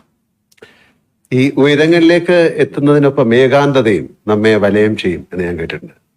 അങ്ങനെയൊക്കെ ഏകാന്തത അനുഭവപ്പെടാറുണ്ട്? അങ്ങനെയില്ല, ഏകാന്തത എന്ന തരത്തിലേക്കില്ല. പക്ഷേ ഒരു പ്രശ്നം എന്താന്ന് പറഞ്ഞാൽ, പഴയ കാലത്ത് പോലെ ആളുകളുമായിട്ട് കൂടുതൽ ബന്ധപ്പെടാനും കൂടിയിരിക്കാനും സമയം ചെലവഴിക്കാനും ഒന്നും സമയം കിട്ടുന്നില്ല എന്നുള്ളൊരു തോന്നലുണ്ടാകാറുണ്ട്. പക്ഷേ നമ്മൾ ജീവിതത്തിന്റെ ഓരോ ഘട്ടമല്ലേ, ഓരോ ഘട്ടത്തിൽ നമ്മൾ നിർവഹിക്കേണ്ട ഉത്തരവാദിത്വം, ആ ഉത്തരവാദിത്വം നിർവഹിക്കലാണ് പ്രധാനം. ഞാൻ നേരത്തെ പറഞ്ഞ നിയോഗമില്ലേ, ഇന്നത് ചെയ്യാ എന്നൊരു നിയോഗത്തിലേക്ക് വന്നാൽ അത് ചെയ്യണമല്ലോ. അപ്പൊ അതിനു വേണ്ടി പൂർണ്ണമായിട്ട് അർപ്പണബോധത്തോടെ ചെയ്യുക. നമുക്ക് അതിന്റെ ഭാഗമായിട്ട് സമയം കിട്ടുമെങ്കിൽ മാത്രം ആ സമയം ഉപയോഗിക്കുക. ആ നിലയാണ് ഞാൻ സ്വീകരിച്ചു പോകുന്നത്. ഒരു വല്ലാത്ത ഏകാന്തത അങ്ങനെ അനുഭവപ്പെടാറില്ല. പിന്നെ ഏകാന്തമായി പോയി, ഒറ്റക്കായി പോയി എന്നൊരു തോന്നലും എനിക്കൊരു ഘട്ടത്തിൽ ഉണ്ടാകാറില്ല. ഒറ്റയ്ക്ക് ഇരിക്കേണ്ടി വന്നാൽ അതിലൊരു വിഷമവും ഉണ്ടാകാറുണ്ട്. അതാണ് ഏറ്റവും വലിയ പ്രധാനമായ കാര്യം എന്നാണ് എനിക്ക് തോന്നുന്നത്. ഒരു തരത്തിലുള്ള വിഷമവും ഉണ്ടാകാറില്ല. നമ്മുടെ പാട്ടിന്റെ കാര്യം ഓർമ്മയിലുണ്ടല്ലോ. ഞാനൊരു കാര്യം ചോദിക്കാം. അങ്ങയുടെ തിരക്കുകൾ ഞങ്ങൾക്കറിയാം. ഒരു ദിവസത്തേക്ക് അങ്ങേ ആരും തിരിച്ചറിയില്ലെന്നും മുഖ്യമന്ത്രി അല്ലെന്നും കരുതുക. കേരളത്തിലെ ഏത് സ്ഥലത്ത് പോയി സമാധാനമായിരുന്ന് ഒരു ചായ കുടിക്കാനാണ് അങ്ങ് ആഗ്രഹിക്കുന്നത്? അല്ല, അത് ഏറ്റവും ഏറ്റവും ഇഷ്ടപ്പെടുന്ന സ്ഥലം എൻ്റെ വീട് തന്നെയാണല്ലോ. അവിടെ പോയിരിക്കുക, സ്വസ്ഥമായിട്ടിരിക്കുക. അതൊരു മറ്റു തരത്തിൽ ബാധിക്കുന്ന കാര്യമല്ല. ഈ വലിയ തിരക്കുകൾ കഴിഞ്ഞിട്ട് എങ്ങനെ പോയിരിക്കും എന്നുള്ളത് അതൊരു വിഷയമേ അല്ല. അത് നല്ല നിലക്ക് പോകാൻ കഴിയുമെന്നാണ് എനിക്ക് തോന്നുന്നത്. അധികം ആർക്കും അറിയാത്ത ഭരിത പ്രിയനായ ശ്രീ പിണറായി വിജയൻ ഉണ്ടോ? അങ്ങനെയാണെങ്കിൽ ഭരിതം പറയാ അല്ലെങ്കിൽ ആസ്വദിക്കുകയൊക്കെ ചെയ്യാറുണ്ട്? ഫലിതമായിട്ട് എൻ്റെ അടുത്തൊന്നും അധികം വരാറുണ്ടോ എന്നറിയില്ല. എന്നാൽ ഫലിതം ആസ്വദിക്കാറുണ്ട്. നല്ല നിലക്ക് നമ്മുടെ സുഹൃത്തുക്കളൊക്കെ ഇരിക്കുമ്പം പല ഫലിതങ്ങളും പറയല്ലോ, അതൊക്കെ നല്ല നിലക്ക് ആസ്വദിക്കാറുണ്ട്. ഏത് വിഷമഘട്ടത്തിലും അങ്ങേക്ക് മാറാത്ത ചിട്ടകളുണ്ട്? അതായത് ശരി തെറ്റ് അങ്ങനെ യെസ് ഓർ നോ അങ്ങനെയൊക്കെ പറയുന്ന ഒരാളാണെന്ന് ഞാൻ കേട്ടിട്ടുണ്ട്. അത് ഏത് വിഷമഘട്ടത്തിൽ അത് മാറില്ല. അതൊരു ജീവിത രീതി തന്നെയാണ്. അതൊരു എൻ്റെ ഒരു ശൈലിയായിട്ട് വന്നിട്ടുള്ള കാര്യമാണ്. അത് ആ നിലക്ക് തന്നെ തുടരാൻ കഴിയുമെന്നാണ് തോന്നുന്നത്. ജീവിതത്തിലെ ഏറ്റവും വലിയ പ്രചോദനം എന്താണ് സാറിന്റെ? അല്ലെങ്കിൽ ആരാണ്? അല്ല, അതില് ഓരോ ഘട്ടത്തിൽ ഉണ്ടാകുന്നതാണല്ലോ. ആദ്യ ഘട്ടത്തില് ഇപ്പോ AKG ആയിരുന്നു വലിയ ഒരു പ്രചോദന ശക്തിയായിട്ടുണ്ടായിരുന്നു. പിന്നെ അദ്ദേഹമായിട്ട് നല്ല ബന്ധത്തിലായി, നല്ല ബന്ധങ്ങൾ വന്നു. അങ്ങനെ പാർട്ടിയിൽ തന്നെ നല്ല നിലയിൽ ബന്ധപ്പെടുന്ന നില വന്നു. പിന്നെ അവരൊക്കെ ഒരു അധികായന്മാരാണല്ലോ. AKGEMS എന്നൊക്കെ പറഞ്ഞാൽ നമ്മുടെ കേരളത്തിലെ അധികായന്മാരാണ്. അവരൊക്കെ ഒരു റോൾ മോഡൽസ് ആയിരുന്നു. അത് അതിനോടൊക്കെ നീതി പുലർത്താൻ കഴിഞ്ഞിട്ടുണ്ടെന്ന് തന്നെയാണ് എൻ്റെ ഒരു തോന്നൽ. ഈ പ്രളയവും കോവിഡും പോലുള്ള മഹാദുരന്തങ്ങൾ വന്നപ്പോൾ കേരളം ശ്രദ്ധിച്ചത് അങ്ങയുടെ വാക്കുകൾ ആയിരുന്നു. അതൊരു യാഥാർത്ഥ്യമാണ്. ഉള്ളിൽ ആധിയുമായി കഴിഞ്ഞ ജനങ്ങളിൽ ഇത്രയധികം ആത്മവിശ്വാസം പകരാൻ അങ്ങേക്ക് കഴിഞ്ഞത് എങ്ങനെയാണ്? ഇത് എന്താ പ്രത്യേകത എന്ന് പറഞ്ഞാൽ അതിനൊന്നും എനിക്ക് ഉത്തരം പറയാൻ കഴിയുന്ന കാര്യമല്ല. എന്നില് പ്രത്യേകമായ എന്തെങ്കിലും ഒരു കഴിവ് അങ്ങനെ ഉണ്ട് എന്ന് വിശ്വസിക്കുന്ന ഒരാളല്ല ഞാൻ. ഞാനൊരു സാധാരണക്കാരൻ, ഒരു സാധാരണ നിലയിൽ ഉള്ളൊരു ആളെന്ന് മാത്രമേ ഞാൻ കാണുന്നുള്ളൂ. അതിൻ്റെ ഭാഗമായി ഇപ്പോൾ മറ്റു തരത്തിലെടുത്താൽ പല സമുന്നത വ്യക്തികൾക്കുള്ള തരത്തിലുള്ള വലിയ ഉയർന്ന വിദ്യാഭ്യാസം, അല്ലെങ്കിൽ അതിൻ്റെ ഭാഗമായിട്ടുള്ള വലിയ ഭൗതിക ശേഷി, അതൊന്നും ഉള്ള ഒരാളല്ല ഞാൻ. ഒരു സാധാരണക്കാരനെന്ന മട്ടിൽ ഞാൻ കാണുന്നുള്ളൂ. പക്ഷെ ഞാൻ എപ്പോഴും പ്രായോഗികമായ കാര്യങ്ങൾക്കാണ് പ്രാധാന്യം കൊടുത്തിരുന്നത്. അതിൻ്റെ ഭാഗമായി ജനങ്ങളുടെ വിഷമം അതിനോടൊപ്പം നിൽക്കുക എന്നുള്ളത് എല്ലാ കാലത്തും സ്വീകരിച്ചു വന്നിട്ടുള്ളൊരു നില. സാധാരണക്കാരനായി നിൽക്കുക എന്ന് പറയുന്നത് വളരെ എളുപ്പമുള്ള കാര്യമല്ല. അത് അങ്ങേക്ക് സാധിച്ചു. അപ്പോൾ അതിന്റെ ഭാഗമായിട്ട് അവരുടെ ജനങ്ങളുടെ കൂടെ നിൽക്കുക, ജനങ്ങളോട് പറയുക. അപ്പൊ അത് ജനങ്ങള് നല്ല നിലക്ക് അത് എടുത്തല്ലോ. അത്ര നല്ല മനസ്സോടെയാണ് സ്വീകരിച്ചത്. ഇപ്പം സാധാരണ നിലക്ക് ആ ഘട്ടത്തില് നമ്മൾ മനുഷ്യരുടെ കാര്യം പറയും. ആ ഘട്ടത്തിൽ ഞാൻ ഒരു ദിവസം പറഞ്ഞു, നമ്മൾ പറയേണ്ട കാര്യങ്ങളെല്ലാം ജനങ്ങളോട് പറയായിരുന്നല്ലോ. നമ്മുടെ കുടുംബത്തിൽ പറയുന്നത് പോലെ ജനങ്ങളോട് പറയുന്ന നിലയായിരുന്നു ഞാൻ സ്വീകരിച്ചിരുന്നത്. അപ്പോൾ പറഞ്ഞു ഒരു ദിവസം, പിന്നെ ഇതിന്റെ ഭാഗമായിട്ട് ഭക്ഷണം കിട്ടാത്ത പട്ടികള്, മറ്റ് മൃഗങ്ങള്, കുരങ്ങന്മാര്, അങ്ങനെയുള്ളവരൊക്കെ ഉണ്ടാവും. അവർക്കൊക്കെ നമ്മൾ ഭക്ഷണം കൊടുക്കണം ഈ സമയത്ത്. അത് വലിയ തോതിൽ സ്വീകരിച്ചല്ലോ ആളുകൾ. അതിലൊക്കെയാണ് നമുക്ക് വലിയ സന്തോഷം തോന്നുന്നത്. അങ്ങനെയുള്ള കാര്യങ്ങൾ ശ്രദ്ധിക്കാൻ കഴിഞ്ഞു. അത് അവരോട് കമ്മ്യൂണിക്കേറ്റ് ചെയ്തു. ഉടനെ അതിന് പ്രതികരണം ഉണ്ടായി. അതേപോലെ തന്നെ കാർഷിക രംഗം, ഇത് നമുക്ക് വലിയ ഭക്ഷ്യക്ഷാമം അനുഭവപ്പെട്ടു പോകുമെന്ന് ശങ്കിക്കണം. കാരണം കോവിഡ് എത്രയാ നീണ്ടു നിൽക്കാൻ അറിയില്ലായിരുന്നു. അല്ലാത്ത പ്രയാസം വന്നാൽ നമ്മൾ ഭക്ഷ്യക്ഷാമത്തിലേക്ക് പോകുമെന്നുള്ള ശങ്കയുണ്ട്. അതുകൊണ്ട് നിങ്ങൾ വീട്ടുപറമ്പിൽ ആവശ്യമായ കൃഷി ചെയ്യണമെന്നൊരു ദിവസം പറഞ്ഞു. അത് പറഞ്ഞു കേൾക്കേണ്ട താമസം ചിലര് ഉടനെ മൺവെട്ടിയൊക്കെ എടുത്തിട്ട് കൃഷി ചെയ്യാൻ പുറപ്പെട്ടല്ലോ. അതൊക്കെ ഒരു നല്ല ആവേശകരമായ കാര്യമല്ലേ. അപ്പൊ അന്നിങ്ങനെയുള്ള കാര്യങ്ങൾ ചെയ്യാൻ കഴിഞ്ഞു എന്നുള്ളത് തന്നെയാണ് ഒരു പ്രത്യേകതയായിട്ട് ഞാൻ കാണുന്നത്. എനിക്ക് ഫുട്ബോൾ വളരെ ഇഷ്ടമാണ്. സാറ് ചെറുപ്പകാലത്ത് ഫുട്ബോൾ കളിക്കുന്നു എന്നൊക്കെ പറഞ്ഞു. അങ്ങനെയൊക്കെ ഫുട്ബോൾ മാച്ച് ഇപ്പൊ ഒരു വേൾഡ് കപ്പ് വരെയാണ്. അങ്ങ് കാണാറുണ്ടോ? അങ്ങേക്ക് പ്രത്യേക താല്പര്യമുള്ള ഏതെങ്കിലും കളിക്കാരുണ്ടോ? അത്യാവശ്യം ഞാൻ കാണാറുണ്ട്. അത്യാവശ്യം കാണാറുണ്ട്. ചില കളികൾ നല്ല നിലക്ക് കണ്ടിട്ടുണ്ട്. ഇപ്പൊ തുടങ്ങാൻ പോവാണ്. അതെ. പക്ഷെ ഇത് നമ്മുടെ സമയമായിട്ട് ഒത്തുവരാത്തത് കൊണ്ട്. ജൂലൈയിലാണ്. അതെ, അല്ല, സമയം ഒത്തുവരാറില്ല പലപ്പോഴും. അപ്പൊ ഉറക്കൊഴിഞ്ഞ് കാണുക എന്നുള്ളത് ഇപ്പൊ ഞാൻ അങ്ങനെ മെനക്കെടാറില്ല. അല്ല, ഈ അർജന്റീന അല്ലെങ്കിൽ മെസ്സി, അങ്ങനെ ആ സമയത്ത് അവരോടൊക്കെ ചായ്വ് കാട്ടിയ നേതാക്കളൊക്കെ ഉണ്ടായിരുന്നു. കൂട്ടത്തിൽ അങ്ങ് ഉണ്ടായിരുന്നോ എന്ന് എനിക്കറിയില്ല, അതുകൊണ്ട് ചോദിച്ചാണ്. അല്ല, അവരൊക്കെ നല്ല കളിക്കാരായിട്ട് തന്നെ കാണുകയാണ്. അതിന്റെ ഭാഗമായിട്ട് ചിലർ അവരെ ജയിക്കാൻ പാടുന്ന നില എടുക്കാറുണ്ട്. അങ്ങനെ ഒരു നില ഞാൻ എടുക്കാറില്ല. പക്ഷെ അവരെയൊക്കെ നല്ല കളിക്കാരായിട്ട് തന്നെ കാണുകയാണ്. എപ്പോഴും അങ്ങ് ഊർജ്ജസ്വലനായിട്ടാണ് ഞാൻ കണ്ടിട്ടുള്ളത്. ഇത് വളരെ പ്രധാനപ്പെട്ട ഒരു കാര്യമാണ്. ആരോഗ്യ സംരക്ഷണത്തിന് അങ്ങ് പുലർത്തുന്ന എന്തെങ്കിലും പ്രത്യേക ശീലങ്ങളുണ്ടോ? അതൊക്കെ ഞങ്ങൾക്ക് അറിയാൻ താല്പര്യമുണ്ട്. അതില് സാധാരണ എൻ്റെതായ ഒരു മിനിമം വ്യായാമം രാവിലെ ഞാൻ ചെയ്യും, ചെറിയ തോതിൽ. അത് കഴിഞ്ഞാൽ പിന്നെ ഭക്ഷണക്രമം, നേരത്തെ ധാരാളം ഭക്ഷണം കഴിക്കുമായിരുന്നു. ഇപ്പൊ അതിനൊരു ക്രമം പാലിച്ചിട്ടുണ്ട്. ആ ക്രമം തുറന്നു പോവുകയാണ്. വലിയ തോതിൽ ഭക്ഷണം കഴിക്കാത്ത ഒരു രീതിയാണ് ഇപ്പൊ സ്വീകരിക്കുന്നത്. അത് നല്ല നിലക്ക് തുടരാൻ പറ്റുന്നുണ്ട് എന്നാണ് തോന്നുന്നത്. നമ്മൾ അധിക ഭക്ഷണം കഴിക്കുമ്പോൾ അധിക ഭക്ഷണം കഴിക്കണമെന്ന് സ്ഥിരമായിട്ട് തോന്നിക്കൊണ്ടിരിക്കും. അത് ക്രമീകരിച്ചാൽ പിന്നെ പ്രയാസമില്ല. അത്രയും ഭക്ഷണം മതി നമുക്ക് എന്നൊരു നില. അതിലിപ്പോ നല്ല സംതൃപ്തി തോന്നുന്നുണ്ട്. കഴിഞ്ഞ ദിവസം അങ്ങ് കുട്ടികളുമായിട്ട് നടത്തിയൊരു മുഖാമുഖം പരിപാടിയിൽ ഞാനത് കാണുകയുണ്ടായി. അങ്ങയുടെ കുട്ടിക്കാലത്തെ കഷ്ടപ്പാടുകളെ കുറിച്ചൊക്കെ പറഞ്ഞു. ആ അനുഭവം പിണറായി വിജയൻ എന്ന വ്യക്തിയെയും രാഷ്ട്രീയ പ്രവർത്തകനെയും രൂപീകരിക്കുന്നതിൽ സഹായിച്ചിട്ടുണ്ടോ? ഉണ്ടെങ്കിൽ അതെങ്ങനെയാണ്? തീർച്ചയായും. അത് അന്നും ആ വിഷമഘട്ടത്തിലും ഒരു വലിയ അഭിമാനബോധം നിലനിർത്താൻ കഴിഞ്ഞു. അത് ആരുടെയും മുമ്പിൽ കൈനീട്ടാതിരിക്കുക, തെറ്റായ ഒരു കാര്യവും ചെയ്യാതിരിക്കുക, അങ്ങനെയൊരു നിലപാട് അന്നേ സ്വീകരിച്ചിരുന്നു. അതിനിടയാക്കിയത് എൻ്റെ രാഷ്ട്രീയ ജീവിതത്തിൻ്റെ തുടക്കത്തിൽ ഒരു ദിവസം തലശ്ശേരിക്ക് പോകാൻ കാശില്ല എൻ്റെ കയ്യിൽ. അപ്പോൾ ഒരാള് കയ്യിൽ നിന്ന് വായ്പ വാങ്ങി. അപ്പോൾ തലശ്ശേരി എത്തി വർത്താനം പറയുമ്പോൾ ഞാൻ പറഞ്ഞു, ഇങ്ങനെ 25 പൈസ വായ്പ വാങ്ങിയിട്ടാണ് വന്നിരുന്നു. അപ്പോൾ എന്നെ ഇഷ്ടപ്പെടുന്ന അന്നത്തെ ഒരു പാർട്ടി നേതാവുണ്ട്, അരിയാക്കണ്ടി അച്യുതൻ എന്ന് പറഞ്ഞിട്ട്. അപ്പൊ അയാള് കേട്ടപ്പോൾ തന്നെ ഒരു ആട്ട ആദ്യം തന്നു. നിനക്ക് എവിടുന്നടാ പൈസ തിരിച്ചു കൊടുക്കാൻ പറ്റും? നീ മേലിൽ ഒരാളെടുക്കൊന്നും വായ്പ വാങ്ങരുത് കേട്ടോ. എനിക്ക് തലശ്ശേരി പോകണമെങ്കിൽ എനിക്ക് തലശ്ശേരി പോകണം, ഇത്ര പൈസ പോകണമെന്ന് പറഞ്ഞിട്ട് ആ പൈസ വാങ്ങുക. അതിനപ്പുറം വാങ്ങണ്ട. ആ പൈസയും കൊണ്ട് ടിക്കറ്റ് എടുത്തിട്ട് പോരുക എന്നല്ലാതെ നീ ഇനി വായ്പ വാങ്ങാൻ പാടില്ല ആരോടും. അത് എനിക്ക് വലിയൊരു പാടായി. പിന്നീട് ഒരു വായ്പയും ആരുടെക്കൊന്നും വാങ്ങേണ്ടി വന്നിട്ടില്ല. അത് പിന്നെ എന്താണോ ആവശ്യം, പാർട്ടിയുടെ ആവശ്യത്തിന് പോവുകയാണ്. അപ്പൊ നമ്മുടെ കയ്യിൽ പൈസയില്ല, അത് ആ ആവശ്യം പറഞ്ഞിട്ട് പൈസ വാങ്ങുന്നതിൽ തെറ്റില്ല. അതിന് മാത്രം അത് നിറവേറ്റുക. ആ നിലയാണ് പിന്നീട് സ്വീകരിച്ചു വന്നത്. ചില കാര്യങ്ങൾ, ഇത്തരം ചില ചെറിയ ചെറിയ കാര്യങ്ങളിലൂടെ നമുക്കൊരു വലിയ പാഠമായിട്ട് മാറും. അതാണ് വന്ന് മാറിയത്. രാഷ്ട്രീയം കഴിഞ്ഞാൽ അങ്ങേക്ക് ഇഷ്ടമുള്ള മേഖലകൾ ഏതൊക്കെയാണ്? രാഷ്ട്രീയമാണല്ലോ ഫുള്ള്. അതേസമയം പിന്നെ മറ്റ് കലാപരിപാടികളൊക്കെ കാണുന്നതിന് എനിക്ക് വേറെ വിഷമമൊന്നുമില്ല. അതൊക്കെ ഞാൻ സാധാരണ കാണാറുണ്ട്, നല്ല രീതിയിൽ ആസ്വദിക്കാറുണ്ട്. പിണറായിയിൽ ജനിച്ച വിജയൻ സഖാവ് എന്നല്ലാതെ വീട്ടുകാരും ബന്ധുക്കളും മാത്രം വിളിക്കുന്ന എന്തെങ്കിലും വിളിപ്പേര് ഉണ്ടായിരുന്നോ? ഇല്ല, നേരത്തെ ഇല്ല. പക്ഷെ എനിക്കൊരു പേര് പിന്നെ എൻ്റെ ഒരു അധ്യാപകൻ ഇട്ടിരുന്നു. അന്നത്തെ അധ്യാപകർ വളരെ പ്രത്യേകതയാണല്ലോ, കുട്ടികളെ വല്ലാതെ ഉൾക്കൊള്ളുന്നവരാണ്. അതെ, അല്ല ഇന്നും അധ്യാപകർ അങ്ങനെ തന്നെ. അപ്പോ അദ്ദേഹം ഇട്ട പേര് മുഖ്യസ്ഥൻ. അത് ശരി. അപ്പൊ അതൊരു തിരിപ്പേരായിട്ട് ചിലർ വിളിക്കുമായിരുന്നു, മുഖ്യസ്ഥൻ എന്ന് വിളിക്കുമായിരുന്നു.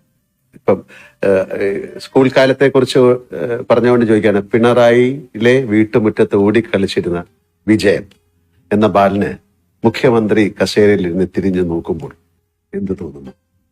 അതിന്റെ ഒരു ഭാഗമാണ് ഞാൻ നേരത്തെ പറഞ്ഞത്. നമ്മളൊരു വളരെ സാധാരണക്കാരനായിട്ടുള്ള ഒരു മനുഷ്യൻ, ഇപ്പോഴും ഗ്രാമീണമായിട്ടുള്ള പല സ്വഭാവങ്ങളും വെച്ച് പുലർത്തുന്ന ഒരാള്, അതിന്റെ എല്ലാ പരിമിതികളോടും കൂടി ഇത്രയും ഉന്നതമായ സ്ഥാനത്ത് എത്താൻ കഴിഞ്ഞത് അത് എൻ്റെ പാർട്ടിയുടെ പിന്തുണ കൊണ്ടാണ്. പാർട്ടിയാണ് എന്നിൽ മുഴുവൻ വിശ്വാസം അർപ്പിച്ചിട്ടുള്ളത്. അതിന്റെ ഭാഗമായിട്ടാണ് ഇതെല്ലാം ആയി മാറാൻ എനിക്ക് കഴിഞ്ഞിട്ടുള്ളത്. ഈ ഉന്നതമായ സ്ഥാനം വഹിക്കാൻ പ്രാപ്തനാണോ ഞാൻ എന്നത് എല്ലാ ഘട്ടത്തിലും ഞാൻ ആലോചിച്ചുകൊണ്ടിരിക്കുന്ന കാര്യമാണ്. പക്ഷെ നിർവഹിക്കാൻ കഴിയുന്നുണ്ട് എന്നാണ് മറ്റുള്ളവരൊക്കെ പറയുന്നത്. ആ നിലക്ക് നിർവഹിക്കുക. അപ്പൊ നമുക്ക് ഈ സംഭാഷണം അവസാനിപ്പിക്കാനുള്ള സമയമായി. എനിക്കും ഒരു പാട്ടിനെ കുറിച്ച് പാടുന്നതിന് മുമ്പ് എനിക്കൊരു വലിയൊരാളെ കുറിച്ച് പറയാനുണ്ട്. റോബിൻ. ഞാൻ അങ്ങയുടെ വീട്ടിൽ വന്നപ്പോ കണ്ടതാണ്. അങ്ങേക്ക് റോബിൻ എന്ന വളർത്തു നായോടുള്ള സ്നേഹവും കരുതലും. അങ്ങ് ഭക്ഷണം കഴിച്ചിട്ട് റോബിന് അങ്ങേ കൈകൊണ്ട് തന്നെ കൊടുക്കുന്നത് ഞാൻ കണ്ടിട്ടുണ്ട്. അങ്ങയുടെ ഈ മുഖം അധികം ആർക്കും അറിവുള്ളത് ആണെന്ന് എനിക്ക് തോന്നുന്നില്ല. അങ്ങേക്ക് എല്ലാ വളർത്തു മൃഗങ്ങളെ ഇഷ്ടമാണോ, അതോ കുഞ്ഞുനാളിൽ തുടങ്ങിയാണോ ഇത്, അതോ നായകളോട് മാത്രമാണോ ഇഷ്ടം? കാര്യം ഇത് റോബിന്റെ ഒരു അവകാശം പോലെയാണ് അങ്ങയുടെ കയ്യിൽ നിന്നൊരു ഭക്ഷണം കഴിക്കുക എന്നുള്ളത്. അത് മൃഗങ്ങളോടും പക്ഷികളോടും ഒക്കെ നല്ല ബന്ധം നമ്മൾ പുലർത്തിയാൽ അവരതേ രീതിയിൽ പ്രതികരിച്ചുകൊണ്ടിരിക്കും. ഞാനിവിടെ നമ്മുടെ സഹായിയായിട്ടുള്ള മുരുകേഷനുണ്ട്. മുരുകേഷനോട് പറഞ്ഞു, ഇവിടെ കാക്കകൾ വരും, കാക്കക്ക് നീ ഭക്ഷണം കൊടുക്കണമെന്ന്.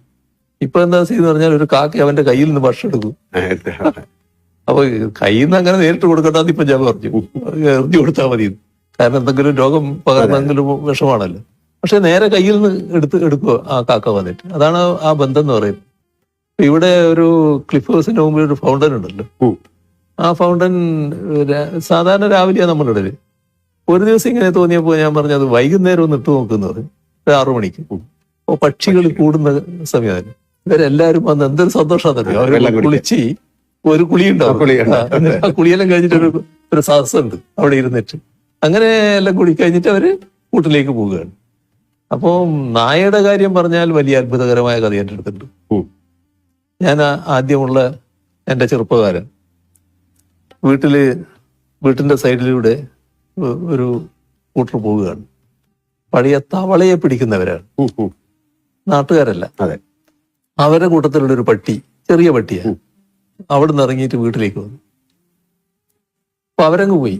അപ്പോ ഇത് ഒരു പട്ടി ഇപ്പൊ എന്റെ ജ്യേഷ്ഠനുണ്ട്.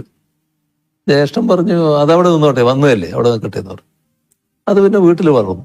വേറെ ശാസ്ത്രീയ വളർത്തലൊന്നുമല്ല, നാടൻ പട്ടി എന്ന രീതിയിൽ വളർത്തുക. ആ പട്ടിയുടെ ഒരു കഥയാണ് ഞാൻ പറയുന്നത്.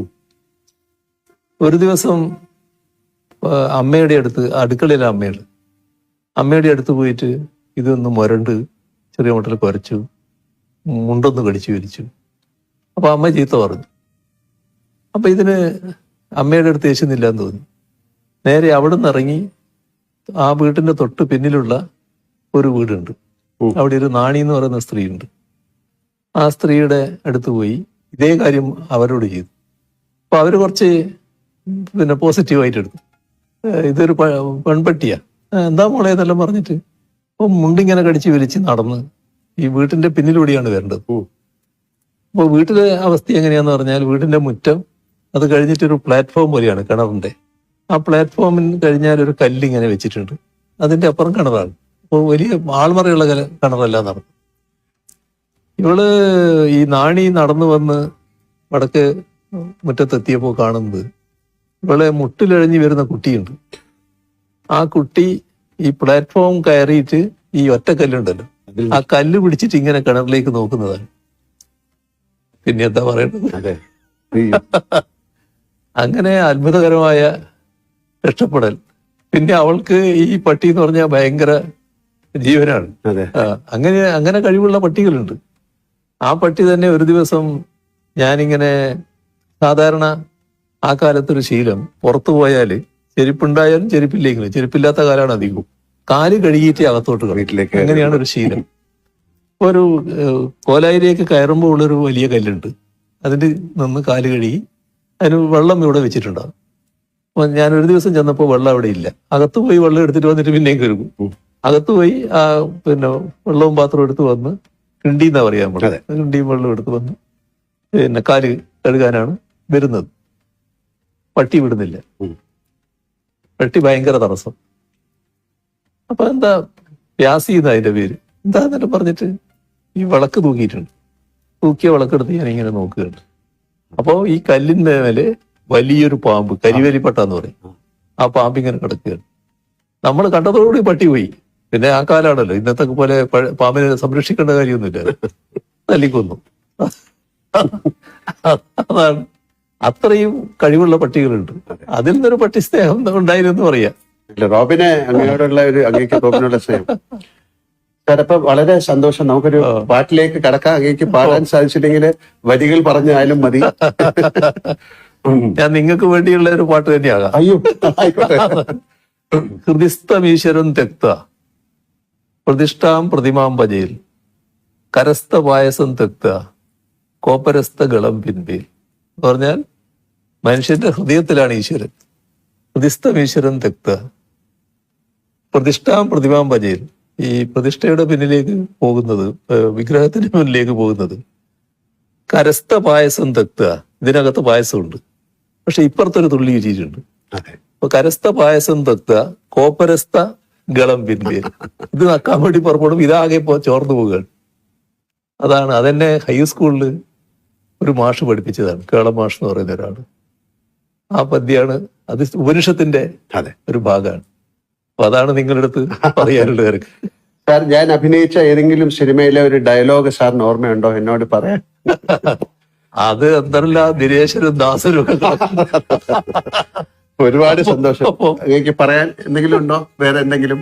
അല്ല, നിങ്ങൾ അങ്ങേ പോലൊരു മഹാനടൻ ഇങ്ങനെയും സമയമെടുത്ത് പിന്നെ ഇന്റർവ്യൂ ചെയ്യാൻ തയ്യാറായി എന്ന് പറയുന്നത് ഒരു വലിയ സംഭവം തന്നെയാണ്. അതിനുള്ള ഒരു സ്നേഹവും ബഹുമാനവും ഒക്കെ തന്നെയാണ് അതിന്റെ പുറകിൽ. നമ്മുടെ പരസ്പര സ്നേഹം ഇങ്ങനെ തുടരട്ടെ. ഇതേവരെ അതാരും അറിയില്ലായിരുന്നു, ഇങ്ങനെ അറിയട്ടെ. വളരെ സന്തോഷം. നന്ദി.